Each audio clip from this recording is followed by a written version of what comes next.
Mesdames et messieurs, bonjour. Je me présente, je suis Victor Langston, je suis conseiller à la mairie de Los Santos. Je suis engagé depuis plusieurs semaines maintenant dans la défense d'une certaine idée de la politique et du service public. Si mon nom vous est encore peu familier, c'est sans doute parce que j'ai agi jusqu'ici dans l'ombre, en soutien aux maires et aux maires adjoints. Aujourd'hui, je prends la parole directement devant vous, car ce qui s'est joué ce jeudi 12 juin nous concerne tous. Ce jeudi 12 juin, s'est tenu un procès que peu d'entre nous auraient imaginé, et pourtant, il a eu lieu. Ce procès visait Matt Kirby, maire adjoint à l'époque des faits, pour un supposé acte portant atteinte au bon fonctionnement d'une institution ou d'un service public, tel que défini dans le tableau officiel des amendes de l'État de Saint-Andrés. Le verdict est tombé, la mairie est condamnée à une amende administrative. Pas M. Kirby personnellement, non, la mairie collectivement. Pourtant, tout laissait penser que cette affaire n'aurait jamais dû aller aussi loin. Le bureau des juges lui-même a reconnu des irrégularités dans la procédure, des étapes fondamentales n'ont pas été respectées, notamment l'absence d'une ouverture d'une enquête interne comme le prévoient les articles 3.2.1 et 3.2.2 du Code judiciaire. L'enquête a été menée contre Matt Kirby comme s'il était un simple citoyen, sans tenir compte du cadre particulier prévu pour un membre d'une administration en fonction. Le bureau a reconnu ses erreurs et une amende administrative lui a été infligée.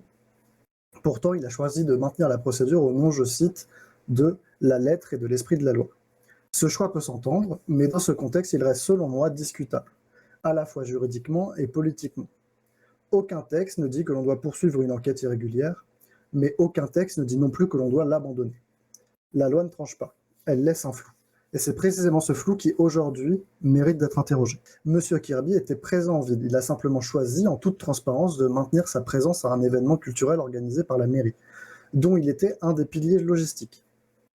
Ce choix de terrain et d'agenda a suffi à déclencher une procédure pour une seule date parmi plusieurs proposées, sans convocation formelle, sans obligation claire, et la date n'était même pas encore fixée. On en était encore à l'étape du recueil des disponibilités.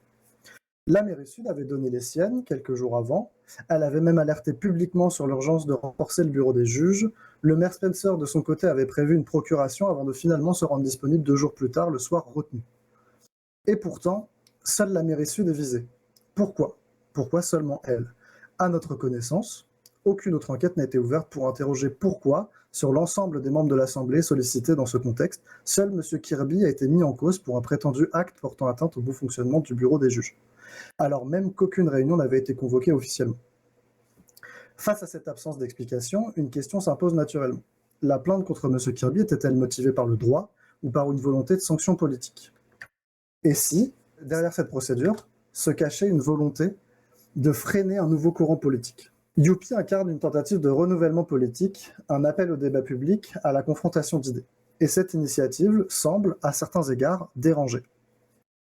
La plainte aurait été déposée, selon nos informations, par M. Nick Parnas, dans sa fonction de représentant de la commission patronale, avec l'accord, semble-t-il, de nombreux patrons affiliés pour la plupart au parti ASAP.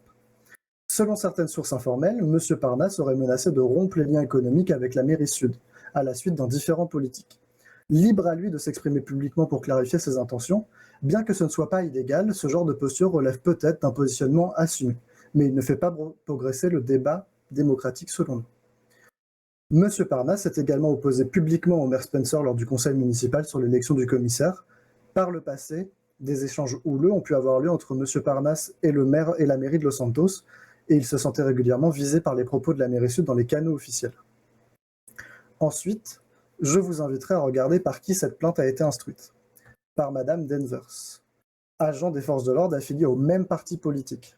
Son attitude durant l'audience a pu être perçue comme particulièrement incisive, question fermée, ton accusateur, peu d'espace laissé à l'argumentation de M. Kirby. Selon nous, c'est un hasard chanceux pour le parti d'ASAP que cette plainte ait été instruite précisément par Madame Denvers. À notre connaissance, elle est régulièrement chargée des enquêtes à dimension politique en raison de son expérience passée. Ce constat n'implique pas de soupçon sur sa neutralité, mais rappelle qu'elle appartient au même parti que les plaignants. Ce qui, dans le contexte, peut nourrir certaines interrogations légitimes sur la partialité perçue de la procédure. Et ce, malgré le fait que cela ne soit bien évidemment toujours pas illégal. Ajoutons à cela que ce n'est pas la première fois que ces deux personnes se croisent. Lors de l'état d'urgence, M. Kirby a passé son permis hélicoptère à la sortie de l'aéroport. Il est contrôlé par Mme Denver. S'il reconnaît son erreur, prend une amende maximale et la règle sur place dans un esprit de responsabilité. Mais dès le lendemain, nous apprenons qu'une étude interne de requalification des faits aurait été lancée par le BCSO pour durcir les sanctions contre lui. Et ce alors que d'autres cas similaires pendant l'état d'urgence n'avaient à notre connaissance jamais déclenché de telles initiatives. Vous l'aurez compris, au vu de l'ensemble de ces éléments de contexte, une question de fond se pose. La justice a-t-elle été instrumentalisée à des fins politiques ce 12 juin? Je ne l'affirme pas, mais les faits sont là, ils s'accumulent et ils dessinent un tableau que chacun peut juger. Bien entendu, une telle situation, si elle devait être avérée, ne serait pas nécessairement illégale, mais elle poserait selon nous un grave problème démocratique. Nous continuons d'agir avec rigueur, respect et responsabilité, mais jamais nous n'accepterons que la justice devienne une arme, surtout entre les mains de ceux qui refusent de débattre à ciel ouvert. Alors oui, certains aiment parler de blabla pour nous dénigrer, mais nous, ce qu'on apporte, ce sont des textes, des faits et des résultats. Voilà comment nous faisons de la politique. Une politique faite au grand jour, avec des idées, avec des voix, avec des convictions et surtout avec du courage. Clarifions les responsabilités de chacun, clarifions les textes et que nul n'en doute, ceux qui s'expriment avec clarté ne fuient pas le débat. Ils l'assument, ils font un levier pour élever la discussion publique et face au silence, nous continuerons de défendre l'intégrité de nos institutions. Parce que c'est cela, au fond, que devrait être la politique selon nous. Un espace de confrontation d'idées, un exercice de pouvoir fondé sur le dialogue, la responsabilité et la transparence.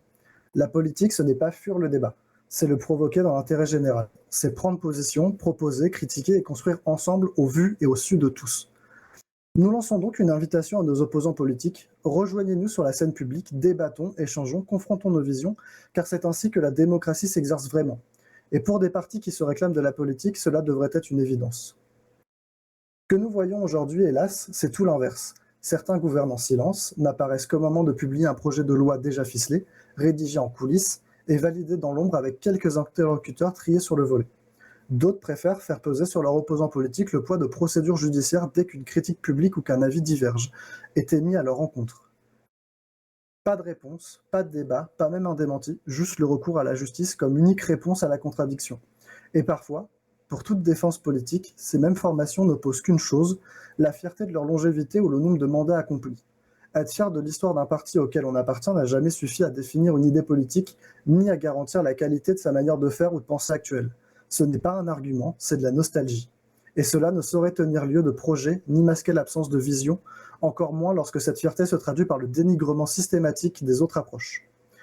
Ce n'est pas cela la politique, ce n'est pas cela la démocratie, et ce n'est pas ce à quoi les citoyens de Saint-Andreas méritent d'assister. Soyons clairs, nous ne disons pas que nos opposants ne font pas de politique. Ils en font, mais ils ont choisi une approche particulière, une politique autoritaire, dissimulée et anti-débat, une politique qui se joue à huis clos entre quelques cercles loin des citoyens. Et cette manière de faire a des conséquences. Elle prive les citoyens d'un véritable espace de participation. Elle décourage les idées, elle dissuade l'expression, elle rend les élections vides de sens et la politique amorphe. Comment voulez-vous qu'un citoyen ose s'impliquer, proposer ou même critiquer dans le respect, si la seule réponse qu'il reçoit, ce sont des menaces judiciaires pour diffamation ou dénonciation calomnieuse? Comment pouvons-nous construire un débat public si l'avis contraire devient une cible?